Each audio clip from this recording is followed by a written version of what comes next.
السلام علیکم ناظرین گرامی، آپ دیکھ رہے ہیں نعت رضا 786 ملین۔ ہم آپ کی خدمت میں ایسے ہی خوبصورت بیانات لے کر حاضر ہوتے ہیں، تو آپ ہمارے چینل نعت رضا 786 ملین کو سبسکرائب کیجئے اور پاس میں لگے بیل آئیکن کو پریس کر دیجئے تاکہ ہماری نئی ویڈیو کی نوٹیفیکیشن آپ کو ملتی رہے۔ شکریہ۔ اور درہ اٹھا کر کے اس جیتنے والے غریب آدمی کی کمر پہ درے مارے۔ اس کو جب درے لگے تو بیٹے نے گھر آ کے باپ کو اپنی لہو لوہان کمر دکھائی۔ باپ کے دل میں بڑی قدر ہوتی ہے اولاد کی۔ درجے تو لوگ ماں کے بیان کرتے رہتے ہیں، لیکن جتنا باپ پیار کرتا ہے اس کا بھی تقاضا کوئی کر نہیں سکتا۔ والد نے جب دیکھا نا لہو لوہان ہے گردن، تو والد چیخے، روئے، اور پھر پتہ نہیں اگلے 1.5 منٹ میں اس بچے کے والد کو کیا ہوا، اس نے آنسو پونچھے اور بیٹے کو کہنے لگا میرے گھوڑے کے پیچھے بیٹھ۔ کہا کدھر جانا ہے؟ فرمانے لگے یہ ظلم کا دور نہیں، یہ عمر کا دور ہے۔ ہاں ایسی بات ہے کوئی جو مرضی کر جائے؟ بیٹھ میرے گھوڑے پہ۔ آدھی رات کے وقت پہنچے مدینے، اور باہر جا کے وہ آدمی پکارنے لگے، کہنے لگے عمر باہر آؤ، نکلو خوابگاہ سے۔ جب غریبوں پہ ظلم ہو تو پھر حکمرانوں کو سونے کی اجازت نہیں ہوا کرتی۔ باہر آؤ۔ فاروق اعظم آدھی رات کو اٹھ کے آئے، کیا ہوا؟ کہا عمر دیکھ، یہ بیٹا جو میں نے اپنے منہ کے نوالے کھلا کھلا کے پالا ہے، ذرا میرے لال کی پشت دیکھ، تیرے دور حکومت میں یہ حال ہوگا۔ حضرت فاروق اعظم نے کہا جاؤ بلا کے لاؤ فاتح مصر کو۔ حضرت عمر بن عاص بیٹے سمیت آئے۔ جناب فاروق اعظم فرمانے لگے مجمع میں کھڑا کر کے، فرمایا کیوں مارا تو نے اس کو؟ گردن جو گئی۔ فرمایا تو گورنر کا بیٹا تھا اس لیے مارا ہے؟ اس غریب آدمی کے بچے کو کہا درے پکڑ اور گورنر کے بیٹے کو اس کے سامنے مار، اور اتنے مار کے اسے سمجھ آئے۔ جب اس کو درے لگ رہے تھے تو لوگ دیکھ رہے تھے۔ تھوڑی دیر گزری تو حضرت سیدنا عمر فاروق رضی اللہ تعالیٰ عنہ نے فرمایا گورنر مصر کو بھی سزا دو، اس کے کپڑے اتروا کے اسے ٹاٹ کا لباس پہناؤ۔ لوگ کہنے لگے حضور گورنر صاحب کی کیا غلطی؟ سنو اور یاد رکھنا۔ حضرت فاروق اعظم کہنے لگے اس بچے کے دل میں بات ڈالی کس نے کہ تو گورنر کا بیٹا ہے؟ کس نے بات ڈالی کہ تو چودھری کا بیٹا اور باقی کمی ہوتے ہیں؟ کس نے سکھایا اسے؟ وہ طاقتیں بھی ہم کچھ لیں گے جو سکھاتی ہیں کہ فلانا بڑا ہے فلانا چھوٹا ہے۔ فرمایا نا، جب کوئی رسول اللہ کا کلمہ پڑھ لیتے ہیں وہ برابر ہو جایا کرتے ہیں۔ اس کو کس نے سکھایا؟ کس نے سکھایا اس کو؟ گورنر کو بھی۔ اور پھر حضرت عمر نے تاریخی جملہ کہا، حضرت عمر بن عاص کی طرف دیکھ کے فرمایا جب اللہ نے ان لوگوں کو آزاد پیدا کیا تم نے کیوں غلام بنا لیا ہے؟ جب رب نے آزاد پیدا کیا تم نے کیوں غلام بنایا ہے؟ عزیزو یاد رکھو، جب انصاف کا بول بالا ہوتا ہے پھر کوئی آدمی ڈرتا ہے۔ یہاں انصاف نہیں ملتا۔ اور میں آپ خود ایک بات یاد آ گئی، حضرت عمر کا زمانہ تھا تو غسان کے بادشاہ نے کلمہ پڑھ لیا۔ جو لوگ غریب کہلاتے ہیں نا وہ ذرا میری بات پہ زیادہ توجہ کریں، غریبوں کو سنانے لگا ہوں، غریب ذرا توجہ کریں۔ غسان کے بادشاہ نے اسلام قبول کر لیا، اور اسلام قبول کرتے ہی وہ آئے حج کرنے۔ حج کے بعد فارغ ہوئے تو ایک نفلی طواف کر رہا تھا غسان کا بادشاہ، شاہ غسان۔ آج تو خانہ کعبہ میں بھی وی آئی پی پروٹوکول ملتا ہے، آج تو مسجد نبی میں بھی وی آئی پی پروٹوکول ہوتا ہے، یہاں آ کے بھی، یہاں بھی۔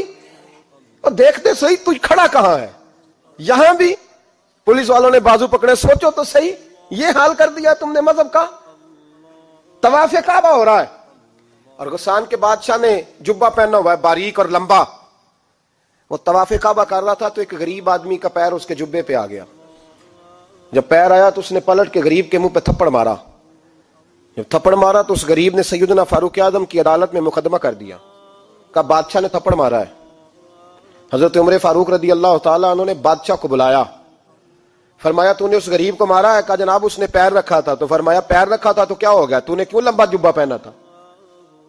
تجھے سمٹ کے چلنا چاہیے تھا۔ کہا میرے لیے حکم کیا ہے؟ حضرت عمر کہنے لگے یا اسے رات میں راضی کر لے، ورنہ صبح اسی جگہ اسی کونے میں خانہ کعبہ کے سائے میں وہ غریب تیرے منہ پہ تھپڑ مارے گا اور تجھے تھپڑ کھانا پڑے گا۔ غریبوں سنو سنو، ساری رات وہ غسان کا بادشاہ غریب کی منت کرتا رہا تو راضی ہو جا۔ غریبوں تم سے شکوہ ہے، تم 2-4 لاکھ پہ راضی ہو جاتے ہو۔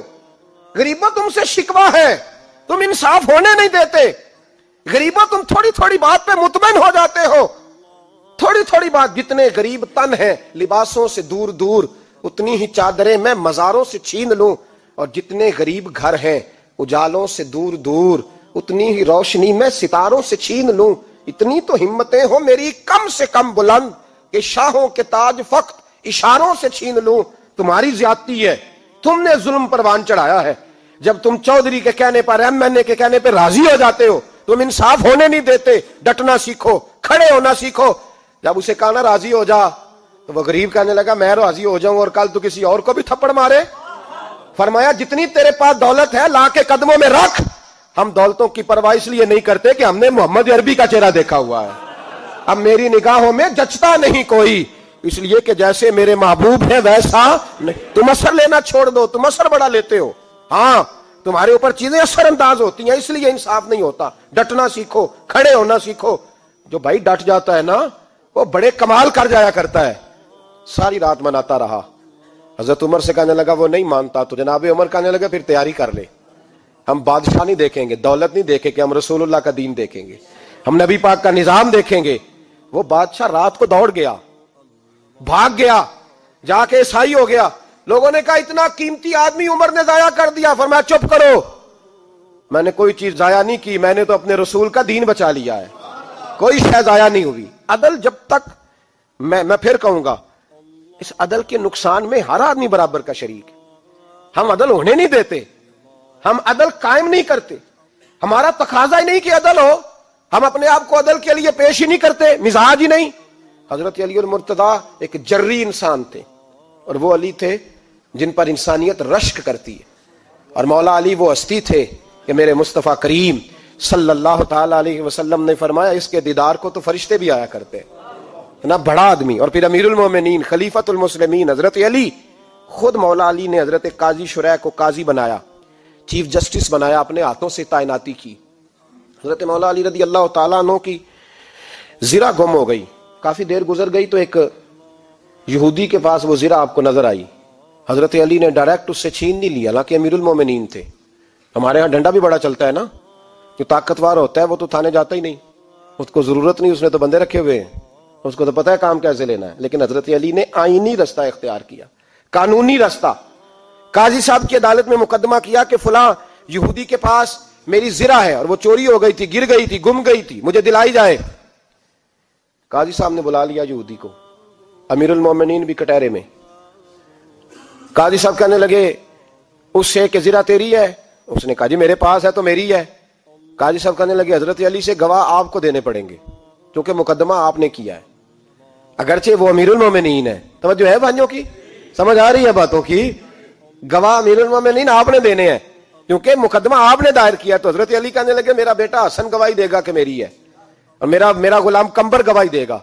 قاضی صاحب کہنے لگے حضور ان کی گواہی درست تو ہے پر میں نہیں تسلیم کرتا، اس لیے کہ بیٹے تو باپ کے حق میں بولا ہی کرتے ہیں، نوکر تو آقاؤں کے حق میں بولتے ہی ہیں، جائیں کوئی غیر جانبدار بندہ لے کے آئے جو گواہی دے۔ تو حضرت علی خاموش ہو گئے، کہنے لگے ابھی میرے پاس ایسا کوئی گواہ نہیں۔ قاضی صاحب کہنے لگے چلیں پھر آپ یہودی کو راضی کریں، آپ نے کیوں بلا وجہ گھسیٹا عدالت میں، راضی کریں، انصاف کا تقاضا ہے۔ تو حضرت علی قریب گئے، کہنے لگے بھیا ناراض نہ ہونا، زرہ تو میری ہے، ناراض نہ ہونا، میں نے غلط مقدمہ نہیں کیا، وہ علیحدہ بات ہے کہ میرے پاس گواہ نہیں تو میں کوئی بے انصافی نہیں کر سکتا، تو میرے ساتھ چل تجھے کھجوروں کا حلوہ کھلاتا ہوں تاکہ تو راضی ہو جائے۔ وہ یہودی کہنے لگا میں نے قاضی صاحب کا انصاف دیکھا اور جناب علی کا انصاف کے لیے کھڑا ہونے دیکھا تو میں مولا علی کے قدموں میں بیٹھ گیا۔ میں نے کہا علی جب تیری یہ شان ہے تو محمد عربی کا کیا مقام ہوگا؟ میں نے کلمہ پڑھنا شروع کر دیا۔ دیکھیں نا تقاضا پورا کیا ہے حضرت علی نے۔ تو وہ کہنے لگا علی تیرے انصاف کے رنگ نے نا، جملہ یاد رکھنا، کہنے لگا یہودی علی تیرے انصاف کے اس رنگ نے میرے دل سے کفر کی میل دور کر دی، تیرے عدل نے میرا کفر توڑ دیا، کفر۔ لیکن شرط دیکھیں نا، غریب آدمی ابو ایوب انصاری، ماڑے بندے، اب تو پیر اور مولوی بھی گنجائش نہیں نہ دیتا کسی کو بولنے کی، تو سیاست دان تو اللہ ہی کی پناہ، وہ تو پتہ نہیں کس طرح سوتے ہیں رات کو، اللہ ہی جانتا ہے، پتہ نہیں کس طرح اپنے آپ کو مطمئن کر کے وہ زندگیاں گزار رہے ہیں، خدا ہی بہتر جانتا ہے۔ حضرت عمر فاروق جیسا دلیر اور جرری آدمی جمعہ پڑھانے مسجد میں داخل ہوئے تو جناب ابو ایوب انصاری دروازے پہ کھڑے ہو گئے، کہنے لگے عمر تیرے نوکر نہیں، ٹائم پہ آیا کر، بڑی دیر سے کھڑے ہیں۔ کیوں دیر سے آیا ہے؟ بڑے جلالی تھے نا حضرت عمر، لیکن وہ جلالی اس وقت تھے جب کوئی ظلم کرتا تھا، اور ذات کے لیے جلالی نہیں تھے۔ کہا وقت پہ آیا کر، کوئی ملازم نہیں تیرے، تو سیدنا فاروق اعظم منبر پہ چڑھے اور فرمانے لگے اللہ ابو ایوب انصاری کا بھلا کرے، جب تک اس طرح کے لوگ موجود ہیں کوئی بادشاہ بگڑے گا نہیں، اللہ اس کا بھلا کرے، اس نے میری توجہ صحیح۔ اور پھر عمر رو پڑے، رو کے فرمانے لگے مسلمانوں معاف کر دو، غلطی کوئی نہیں، میرے پاس کرتا ایک ہی ہے، اور عبداللہ کی ماں نے وہ دھو کے خشک ہونے کو ڈال دیا تھا، غریب ہوں، کرتا دوسرا کوئی نہیں، تو وہ ذرا نا خشک ہونے میں آ کے دیکھ لو ابھی بھی گیلا ہے، مجھے معاف کر دو، میری غلطی نہیں ہے۔ صحابہ درد کے ساتھ رونے لگے اور کہنے لگے اللہ اس طرح کے حکمران ہمیشہ عطا کرتا رہے۔ میرے بھائی تو انصاف کا رنگ تو دے، ان تقاضوں کو سمجھنا۔ یہاں کسی کی جرت ہے بول سکے، طاقت ہے کسی کی، لیکن انہوں نے اپنے آپ کو پیش کیا، سامنے پیش کیا اپنے آپ لوگوں کے سامنے۔ دو مال غنیمت کی چادریں بانٹ رہی ہیں، سب کو ایک ایک ملی ہے۔ فاروق اعظم جمعہ پڑھانے آئے تو اسی چادر کا کرتا، اسی کی تامت، لوگ کھڑے ہو گئے، عمر بتا تو نے دو کیوں لی؟ یہ انصاف ہے؟ یہ عدل ہے؟ کیوں لی دو؟ تو حضرت عمر کہنے لگے میرا بیٹا جواب دے گا۔ عبداللہ بن عمر بولے، کہنے لگے ابا جی کے کپڑے بڑے پرانے ہو گئے تھے، میں نے اپنے حصے کی بھی اپنے ابا جی کو دے دی ہے۔ دیکھیں نا یہ انصاف میرے نبی پاک نے کیا ہے، صحابہ نے سیکھا ہے۔ میں اور آپ تیار نہیں، ہم تیار نہیں انصاف کے لیے، ہمارا مزاج نہیں انصاف کا، ہمیں خود بہت سارا آگے پیش ہو کے رنگ دکھانا پڑے گا، اس کے لیے ہماری تیاری نہیں۔ اس لیے ہم حکمرانوں کو گالی دے کے چپ کر جاتے ہیں، اس لیے ہم وکیلوں کے کہتے ہیں بکتے بڑا ہیں، جج بکتے، یہ باتیں کر کے ہم خاموش ہیں، ہم پیش نہیں کر پا رہے، ابھی تک ہم اپنے آپ کو کھڑا نہیں کر پا رہے کہ ہم سے مطالبہ کرو انصاف کا، کھڑا نہیں۔ حضرت سیدنا علی المرتضیٰ شیر خدا رضی اللہ تعالیٰ عنہ فرماتے ہیں بدر کے لیے جب جا رہے تھے تو سواری ایک تھی، سوار تین تھے، ایک سواری اور سوار تین۔ فرماتے ہیں نبی پاک صلی اللہ علیہ وسلم نے فرمایا تین کٹھے نہ بیٹھنا، دو بیٹھیں، سواریوں کو تکلیف ہوتی ہے، قربان جاؤں کیسا رسول دیا ہے جو جانوروں کے حقوق کا بھی خیال فرماتے ہیں صلی اللہ علیہ وسلم۔ فرمایا دو بیٹھیں۔ حضرت علی کہتے ہیں پہلے میں اور نبی پاک صلی اللہ علیہ وسلم بیٹھے، اور تیسرے ہمارے ساتھ ابو درداء رضی اللہ تعالیٰ عنہ۔ فرماتے ہیں جا رہے تھے بدر کے لیے، پہلے میں اور حضور بیٹھے، پھر نبی پاک اور ابو درداء بیٹھے۔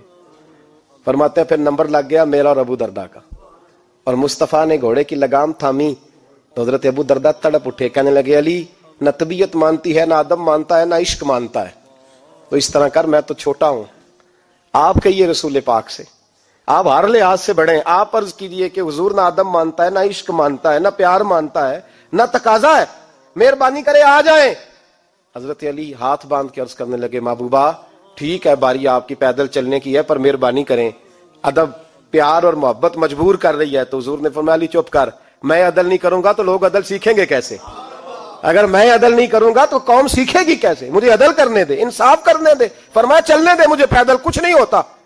تقاضا عدل جب تک پورا نہیں ہوتا، آپ یقین کریں میرے صاحب کہا کرتے تھے میں عدالت کو عدالت نہیں کہتا، کچہری کہتا ہوں، اس لیے کہ عدالت وہ ہوتی ہے جہاں عدل ہوتا ہے۔ یہاں تو حال یہ ہے، بتائیے وکیل کو نہیں پتا ہوتا کہ جو میرے پاس آیا یہ غلط آدمی ہے، وہ اس کی حمایت کرتا ہے کہ نہیں، اس کے ساتھ چلتا ہے کہ نہیں، جھوٹ کے ساتھ آخر تک لڑتا ہے کہ نہیں لڑتا، جو گواہ بن کے جا رہے ہوتے ہیں انہیں پتا ہوتا ہے کہ نہیں کہ ہم جھوٹے کی گواہی دینے جا رہے ہیں، تو پھر کیا سارا ظلم حکومتیں کر رہی ہیں؟ معاشرہ بھی تو اپنی ترتیب بدلے نا، لوگ بھی تو اپنا رنگ بدلے نا، لوگ بھی تو طبیعت بدلے نا۔ کون منتخب کرتا ہے انہیں ظالموں کو؟ عوام، اور پھر اس کے بعد شکوہ بھی عوام ہی کرتی ہے۔ خدا را تقاضے سمجھو، مزاج سمجھو، طبیعت سمجھو اسلام کی۔ میرے نبی پاک صلی اللہ علیہ وسلم نے عدل کا بول بالا کیا، ہر مقام پر، ہر نقطے پر رسول پاک صلی اللہ علیہ وسلم نے عدل عدل اور عدل کی آواز بلند فرمائی۔ کوئی مقام ایسا نہیں، آپ پڑھیے کتابیں، اگر ایک کلمہ پڑھنے والے اور یہودی کا فیصلہ آیا ہے اور نبی پاک صلی اللہ علیہ وسلم نے یہودی کو حق میں سمجھا ہے تو نبی پاک نے یہودی کے حق میں فیصلہ دیا۔ وہ منافق بگڑ گیا ہے، حضرت عمر کے پاس گیا ہے، لیکن حضور نے فرمایا جہاں جاتا ہے جا، فیصلہ وہی کیا جائے گا جو عدل پہ مبنی ہوگا، جو انصاف پہ مبنی ہوگا۔ ہماری طبیعتوں کے اندر سے وہ جو جس سٹیج پہ کوئی بیٹھا ہے وہ وہاں بڑا ہے، وہ جہاں بیٹھا ہے وہ سلطنت کا مہاراجا ہے، وہ کہتا ہے نہیں میرے پاس سارا کچھ ہے، یہاں تو میں اختیارات استعمال کروں گا، وہ استعمال نہ ہوئے تو پھر دولت استعمال کروں گا۔ تو جب اجتماعی مزاج قوم کا بگڑتا ہے، پھر معاشرے میں ناانصافی عام ہوتی ہے، پھر ظلم عام ہوتا ہے، پھر بے رہ روی کا شکار۔ اور میرے نبی پاک صلی اللہ علیہ وسلم کی حدیث سن لے، ذرا جا کے سننا یہ والی روایت، اور اسے یاد کر لینا، اس کا رٹا لگا لینا۔ حضور نے فرمایا تھا جس معاشرے میں بے حیائی عام ہوگی وہاں ایسی بیماریاں پیدا ہوں گی جن کا علاج ہی کوئی نہیں ہوگا. اور حضور نے فرمایا جس قوم کے اندر انصاف نہیں ہوگا وہاں قتل عام ہوگا. انصاف نہیں، جب تک مجرم کو سزا نہیں ملتی، جب تک مجرم کو سزا نہیں ملتی اتنی دیر تک لوگوں کے لیے وہ نشان عبرت نہیں بنتا، اتنی دیر تک لوگ باز نہیں آتے. یاد رکھیں جب انصاف ہوگا، عدل ہوگا، اور عدل کرنے والے جب عدل کریں گے اور انصاف کا دامن تھامیں گے. پہلی بات تو یہ ہے کہ ہم اپنے آپ سے ورا کریں بہت ساری چیزوں کو. ہم دیکھتے ہیں حکومت نے چھوٹی چھوٹی کمیٹیاں بنا دی ہیں مصالحتی کمیٹیوں کے لیے، بین المذاہب کمیٹیاں، بڑا کچھ بن گیا ہے، لیکن لوگ گروہ بندی کا شکار ہیں، گروہی تعصبات ہیں. دیکھتے ہیں کہ ہمارا ووٹ کس طرف ہے، ہمارا مزاج کس طرف ہے، اس رنگ میں ملت کا اجتماعی نقصان ہو جائے، شرازہ بکھر جائے. اور میں شروع میں کہہ چکا ہوں، امام حسن فرمایا کرتے تھے اگر غریب پر ظلم نہ روکا جائے گا تو وہ ظلم امیر کے دروازے تک دی جائے گا. ایک وقت آئے گا کہ امیروں کے ساتھ بھی زیادتیاں ہونے لگیں، اس لیے کہ جب ظلم ہوتا ہے تو اس کی آگ بھی پورے معاشرے کو لپیٹ میں لیتی ہے، اور جب انصاف ہوتا ہے تو اس کی برکتیں بھی سارے معاشرے کو فائدہ دیتی ہیں. عدل انصاف ضروری امر ہے. حضرت عمر فاروق رضی اللہ تعالیٰ عنہ جناب زید بن ثابت رضی اللہ تعالیٰ عنہ کو خود قاضی بنایا تھا. حضرت زید بن ثابت کو قاضی خود بنایا، خود تعینات کیا. حضرت ابی بن کعب رضی اللہ تعالیٰ عنہ نے نا حضرت عمر پر مقدمہ کر دیا حضرت زید بن ثابت کی حکومت میں، خود حضرت عمر پر. جناب عمر جب پہنچے نا وہاں سب لوگ بیٹھے رہے. ایک شخص کہنے لگا تم اپنے امیر کے لیے کھڑے نہیں ہوئے، تو حضرت زید بن ثابت کہنے لگے چپ کر جا، ان پر مقدمہ ہے، وہ حساب دینے آئے ہیں، امیر المومنین بن کے نہیں آئے. سامنے کھڑا کیا تو گفتگو کے دوران کوئی ایسا موقع آیا کہ حضرت عمر کو قسم دینی پڑی. تو حضرت زید بن ثابت حضرت ابی بن کعب سے کہنے لگے یار لحاظ کر، وہ فاروق اعظم ہے، امیر المومنین ہے ہمارے، اور تو ان سے قسم کا مطالبہ کر رہا ہے. حضرت سیدنا فاروق اعظم کی طرفداری میں بات کی نا تو حضرت سیدنا عمر فرمانے لگے زید اس مقدمے کا فیصلہ کر لو اور اس کے بعد میں تمہیں معزول کر دوں گا، تم تو اہلیت ہی نہیں رکھتے. حضور کیا ہوا؟ فرمایا تم نے میری طرفداری کیوں کی، تم نے مجھے امیر المومنین کیوں کہا، تم نے کیوں میرے حق میں بات کی؟ اگر میں اور تو اس طرح کرنے لگیں گے تو امت کو عدل کون دے گا؟ اگر میرا اور تیرا یہ رنگ ہو جائے گا، کیوں تو نے مجھے امیر المومنین کہا؟ اس وقت میں اپنی صفائی دینے آیا ہوں، عمر بن خطاب سے زیادہ میرا کوئی تعارف نہیں ہونا چاہیے، کیوں تم نے یہ لفظ کہے؟ اور فرمایا اگر مجھ پر قسم آئے گی اور جو میرے اوپر لاگو ہوگا مجھے وہ کام کرنے کا تمہیں حکم کرنا چاہیے تھا. یہاں تو حال ہی کوئی نہیں، مزاج ہی کوئی نہیں. ہماری قوم بڑی سمجھدار ہے، حکمران بھی بڑے سمجھدار ہیں. ممتاز حسین قادری رحمت اللہ علیہ کو پھانسی ہوئی تو لوگ کہنے لگے مولوی شدائی ہو گئے. فیصلہ تھا عدالت کا تو ماننا چاہیے تھا. ایک فیصلہ ایک پیپلز پارٹی کے سابقہ صدر کے بارے میں بھی عدالت نے دیا تھا، اور پھر آپ کی پارلیمنٹ نے اس فیصلے کو کنڈم کیا، مذمت کی، اور اٹھ کے کہا گیا کہ ہم مذمت کرتے ہیں، فیصلہ غلط تھا. جب حضرت ممتاز قادری کے حق میں فیصلہ آئے تو اس وقت لوگ بولتے ہیں، کہتے ہیں دیکھو جناب عدالت کا فیصلہ ہے اور مولوی کہہ رہے پھانسی نہ دو. اور جب ایک شخص پر، ایک عام آدمی پر فیصلہ آئے اور بڑی عدالت کرے اور وہ چوکوں چوراہوں میں کھڑا ہو کے کہے کہ ہم اس فیصلے کو نہیں مانتے، پھر کوئی آدمی نہیں بولتا. پھر کسی جگہ ہم نے کہا تھا بچ جا، تو رسول اللہ صلی اللہ علیہ وسلم کی ناموس والوں کا لحاظ کر، اللہ رسول تیرا خیال فرمائیں گے. لیکن یہاں عدل اور انصاف کے تقاضے بڑے عجیب ہیں. غریب کے حق میں فیصلہ اور ہے اور امیر کے حق میں فیصلہ اور ہے. چودھری صاحب پہ درخواست آ جائے تو ایس ایچ او صاحب ٹیلی فون کرتے ہیں، چودھری صاحب درخواست آئی ہے تواڈے تو کی کرنا جے، وہ کی کرنا تواڈے تے اپلیکیشن آئی ہے، لینی ہے کہ نہیں؟ اور اگر غریب آدمی بیچارہ ریڑھی والا 4 بیٹیوں کا باپ ہے اور نہ وہ گدھا گاڑی پہ بیچتا ہے فروٹ، تو غلط کراسنگ کی وجہ سے مقدمہ ہو گیا ہے، تو چودھری کو ساتھ لے کے وہ گیا ہے، چونکہ 4 بیٹیاں نا اور کل اس کی ملکیت وہی 5000 تھا جس کا اس نے فروٹ خریدا تھا. چودھری بھی کرسی پہ، ایس ایچ او بھی کرسی پہ، اور غریب آدمی زمین پہ بیٹھا ہے، اور ایک ایک زبان سے 32 گالیاں اسے دی جا رہی ہیں. وہ کہتے ہیں چودھری صاحب تہاڈی مہربانی، میں تو شامی گھر جانا ہے تو میری تیاں روٹی کھانی، مہربانی کرو میرا سامان واپس کر دو، مہربانی کرو خدا را میرا سامان دے دو. او یار ظلم یہ ہے کہ یہاں امیر کے لیے قانون اور ہے اور غریب کے لیے قانون اور ہے. اس وقت پھر ظلم ہوتا ہے، پھر زیادتی ہوتی ہے، پھر ملتیں نہیں بنتی، پھر اس سے ڈاکو پروان چڑھتے ہیں. اس سے پھر ظالم پروان چڑھتے ہیں. اپنے آپ کو پیش کرو. یاد رکھو میرے نبی پاک صلی اللہ علیہ وسلم نے فرمایا ظلم قیامت کے اندھیروں میں سے ایک اندھیرا ہوگا. ظالموں کو قیامت کے دن ٹھوکریں لگیں گی, رستہ نہیں ملے گا. اپنے آپ کو پیش کریں, چھوٹی سی بھی زیادتی, چھوٹا سا بھی ظلم نہ ہونے پائے. انصاف کے تقاضے پورے ہونے چاہیے. نبی پاک صلی اللہ تعالی علیہ وسلم نے جو امت ہمیں بنایا ہے تو اس امت میں انصاف کا بول بالا ہے. کوئی آدمی انصاف سے بالا تر نہیں. بہت بڑی بات کرنے لگا ہوں. امام ابو نعیم نے لکھا ہے خود رسول پاک نے اپنی ذات کو انصاف کے لیے پیش کیا. اس بات کو میں جب کبھی سوچتا ہوں نا تو لگتا ہے کہ روح پرواز کر رہی ہے اور پتہ نہیں کہاں کہاں سے ہو آئی ہے. انصاف کا بول بالا ایسے نہیں ہوتا. حضرت فاروق اعظم اور مولا علی اور عثمان غنی اور ابو بکر صدیق اور سیدنا قاضی شرح جیسے لوگ ایسے ہی تیار نہیں ہوتے. ان کے پیچھے جو میرے رسول پاک صلی اللہ علیہ وسلم کا مزاج ہے اس کو سمجھیں, غور کریں. میں جب اس پہلو کو دیکھتا ہوں نا, آپ یقین کریں یہ روایت میں کبھی کبھی پڑھتا ہوں اور کبھی کبھی اس کو بیان کرتا ہوں تو میں کھو جاتا ہوں بہت ساری جگہوں پہ. پتہ نہیں کہاں کہاں کا سفر طے ہو جاتا ہے. حضرت عکاشہ بن محصن رضی اللہ تعالیٰ عنہ فرماتے ہیں کہ نبی پاک صلی اللہ علیہ وسلم کے وصال سے 2-3 دن پہلے کی بات, محبوب پاک صلی اللہ علیہ وسلم نے فرمایا سب لوگوں کو مسجد نبوی میں اکٹھا کرو. اکٹھا کیا. جب کوئی نئی آیت آتی تھی یا کوئی جنگ کی تیاری ہوتی تھی تو لوگ اکٹھے کیے جاتے تھے. سب کو اکٹھا کیا. کہتے ہیں جب حضور کا حجرہ نور کھلا تو 2 آدمی بظاہر حضور کو سہارا دے کے لائے. اتنی بخار اور کمزوری ہے.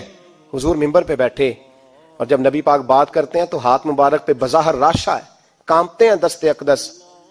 محبوب نے مجمع پہ نظر ڈالی, فرمایا تمہیں کسی نئے حکم کے لیے نہیں بلایا, بس اللہ نے اپنے ایک بندے کو اجازت دی, چاہے تو دنیا میں رہے اور چاہے تو اس کی بارگاہ میں حاضر ہو جائے. اس بندے نے پردے کا فیصلہ کیا ہے. میں نے تمہارے بیچ وقت گزارا ہے, تمہارے ساتھ رہا ہوں. حضور فرمانے لگے میری زبان سے, میرے قول سے, میرے فعل سے غلاموں کسی کو تکلیف پہنچی ہو تو بدلہ لے سکتا ہے. یہ نہیں فرمایا معاف کر دو, اٹھو اور بدلہ لو. حقیقی جمہوریت تھی نا. حضرت عکاشہ بن محصن پیچھے سے کھڑے ہو گئے, بوڑھے آدمی, کہنے لگے حضور ایک جنگ میں صفیں سیدھی کراتے کراتے میری ننگی پشت پہ درہ مارا تھا آپ نے, بدلہ لینا ہے. عجیب ہی منظر بن گیا مسجد نبی کا. آنسو بہنے لگے, لوگ تڑپنے لگے. محبوب نے فرمایا بلال جاؤ, فاطمہ کے گھر میں درہ پڑا ہے, لے آؤ. حضرت بلال کہتے ہیں سیدہ کے دروازے پہ دستک دی. اماں جی نے کہا کون؟ اماں جی میں غلام بلال ہوں, وہ درہ چاہیے تھا. تو سیدہ کہنے لگی نہ تو جنگ ہے نہ جہاد ہے, حضور نے درہ کیا کرنا ہے, طبیعت مبارک تو علیل ہے. بلال ماجرا کیا ہے؟ حضرت بلال رو پڑے, کہنے لگے ایک صحابی بدلہ لینا چاہتے ہیں. حضرت فاطمہ نے امام حسن اور حسین کو باہر نکالا, درہ دیا. کہنے لگی بلال عکاشہ سے کہنا میرے بیٹوں کے وجود پہ 100 درے مارے. انہوں نے فاطمہ کا دودھ پیا, سی کوئی نہیں کریں گے, لیکن حضور تک کوئی نہ جائے, اور میں نے ویسے بھی حضور پر قربان کرنے کے لیے پیدا کیے. سیدنا بلال حبشی رضی اللہ تعالیٰ عنہ فرماتے ہیں میں روتا ہوا درہ لیا, شہزادے لیے, اور میں جب حاضر خدمت ہوا نا حضور کے دروازے پہ داخل ہوا, محبوب پاک صلی اللہ علیہ وسلم نے امام حسن اور حسین کو دیکھا تو حضور رو پڑے, فرمانے لگے انہیں بٹھا دو, مجھے پتا ہے فاطمہ نے کیا کہہ کے بھیجا, بٹھاؤ. شہزادے بیٹھ گئے. میرے محبوب پاک علیہ السلام نے فرمایا عکاشہ کو درہ دو. حضرت عکاشہ کہتے میں درہ لے کے آگے بڑھا تو کسی نے میرا پیر تھاما. جب میں نے نیچے دیکھا تو ابو بکر صدیق تھے. کہنے لگے یار میری کمر پہ مار, حضور کے قریب نہ جانا. نبی پاک نے فرمایا صدیق ہٹ جا یار بیچ میں سے آنے دے. کہتے میں ذرا آگے بڑھا تو مولا علی شیر خدا نے میرا پیر تھاما. عکاشہ نہ کر, میں نے کہا آنے دو. محبوب فرمانے لگے علی ہٹ جاؤ, اسے آنے دو. حضرت علی شیر خدا بھی ہٹ گئے. جناب عکاشہ قریب آئے, کہا حضور ذرا کمر سے کپڑا تو ہٹائیں, میری پشت اس وقت بغیر کپڑے کی تھی. محبوب نے کپڑا ہٹایا اور جناب عکاشہ نے درہ جو اٹھایا تو صحابہ کی چیخیں نکل گئی, رونے لگے, اور نہ کرنا یار نہ کرنا. جناب عکاشہ نے درہ دور پھینکا اور حضور کے وجود کو چومنے لگے. کہنے لگے کس نے درہ مارنا تھا, میں تو جاتے جاتے حضور کا بوسہ لے کے اپنے لیے جنت اکٹھی کرنے جا رہا تھا. میرے محبوب پاک صلی اللہ علیہ وسلم نے فرمایا جس نے جنتی دیکھنا ہو میرا عکاشہ دیکھے. امت کو درس دیا, امت کو درس دیا. پیش کر اپنے آپ کو انصاف کے لیے, آگے بڑھ, پیش کر اپنے آپ کو انصاف کے لیے اور کھڑا ہو جا عدل کے لیے. ان اللہ یأمر بالعدل والاحسان, اللہ تمہیں حکم دیتا ہے عدل کا. میرے مصطفیٰ کریم صلی اللہ علیہ وسلم نے خود, حالانکہ وہ درہ جو محبوب پاک صلی اللہ علیہ وسلم نے ان کو مارا وہ عمدن نہیں تھا, وہ تو صفیں سیدھی ہو رہی تھی, کہا تم بھی آگے ہو جاؤ تم پیچھے ہو جاؤ، روٹین ہوتی تھی۔ بھائی میرے محبوب صلی اللہ علیہ وسلم یہ پیغام دے کے گئے ہیں امت کو، عدل کا دامن تھام، انصاف سے زندگی گزار، انصاف کے ساتھ وقت گزار۔ اور اگر تو انصاف نہیں کر، محمود غزنوی بیٹھے ہیں، ایک بندہ تڑپتا اور روتا ہوا آ گیا، روتا ہوا، کہا کیا ہوا؟ کہنے لگا حضور میں غریب ہوں۔ اور ایک بات اس طرح بھی ملتی ہے کہ عورت تھی اور بی بی آ کے کہنے لگی حضور میں غریب نہیں ہوں، 3-4 بیٹیوں کی ماں ہوں، خامد فوت ہو گیا، شاہی خاندان کا ایک نوجوان میرے گھر آتا ہے اور میری بیٹیوں کے ساتھ ظلم کرتا ہے، مہربانی ہو جائے۔ محمود غزنوی کہنے لگے تو جا، سپاہیوں سے کہنے لگے بی بی دوبارہ آئے تو میں سویا ہوا بھی ہوں تو مجھے اٹھا لینا۔ کہا جیسے ہی وہ تمہارے گھر میں آئے مجھے بتانا۔ بی بی کہتی ہے تیسرے دن میں دوبارہ گئی، دروازے شاہی پہ دستک دی تو محمود فوراً نکلے، لباس پہنا جنگ کا، نیزہ، تلوار، تیر، کمان، گھوڑے پہ بیٹھے میرے ساتھ چلے، اور کہتے ہیں جب اندر داخل ہوئے تو وہ نوجوان گھر کے اندر تھا۔ محمود غزنوی نے اندر جاتے ہی کہا جلدی سے چراغ بند کرو، دیا گل کر دیا، چراغ بند کر دیا، اور محمود نے 2 وار کی اور نوجوان کی گردن اڑا دی۔ جب قتل ہو گیا تو محمود نے کہا پانی لاؤ، اور بی بی کہتی ہے میں پانی لائی، 1 پیالہ، 2 پیالے، 3 پیالے، 5 پیالے پی گئے محمود پانی کے، پیتے ہی جا رہے۔ میں نے کہا بادشاہ کیا ہوا؟ تو محمود رونے لگا، کہنے لگا تجھے انصاف مل گیا نا؟ کہا مل گیا۔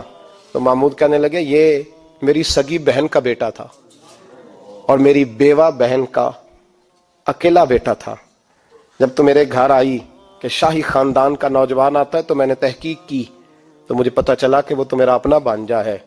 میں نے قسم کھائی تھی کہ جب تک تجھے انصاف نہیں ملے گا میں پانی نہیں پیوں گا، پانی نہیں پیوں گا۔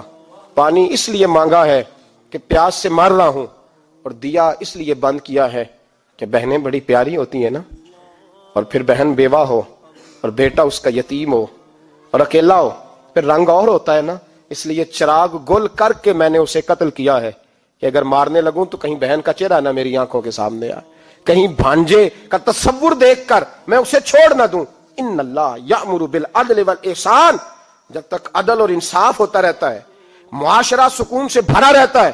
یاد رکھو جس معاشرے میں عدل نہیں ہوتا، جس معاشرے میں انصاف نہیں ہوتا، جس معاشرے کے اندر لوگ اپنے آپ کو بالا تر سمجھنے لگتے ہیں، جس معاشرے کے اندر ہمارا تو یہ حال ہے کہ باہر سے آ کر ہمارا دشمن حملہ کر کے لوٹ جاتا ہے، ہمیں پتہ ہی نہیں چلتا، بس ٹھیک ہے مار گئے چھٹی ہو گئی۔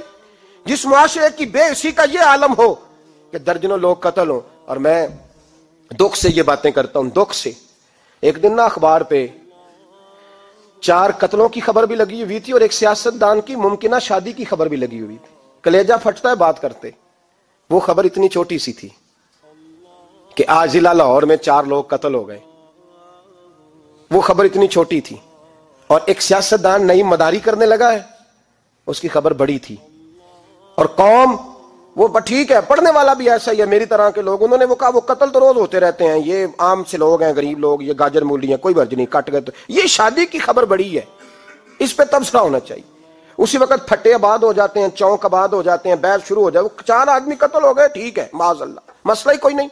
اتنی بے حسی، اس قدر زیادہ سفاکیت، اور قومی میڈیا مداری گروں کی خبریں بڑی دیتا ہے، اور جو بیچارے قتل ہو گئے سر راہ، جن کی رپٹ بھی پتہ نہیں کب درج ہوگی، اور جن کے بارے میں پہلی کاروائی کا آغاز بھی پتہ نہیں کب ہوگا، ان کی خبریں چھوٹی ہیں۔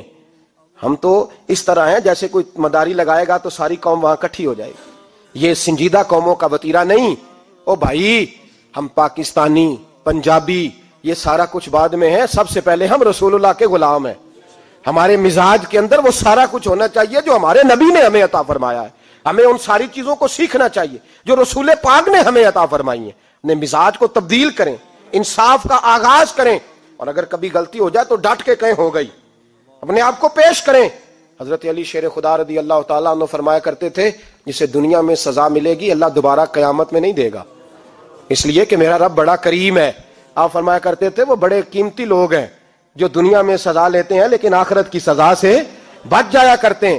یہاں اگر اپنے آپ کو پیش کر لیا جائے، یہاں اگر انسان اپنے آپ کا محاسبہ کر لے، اس جگہ عدل قائم کر لے، صبح قیامت اس کے لیے آسانی ہو جائے۔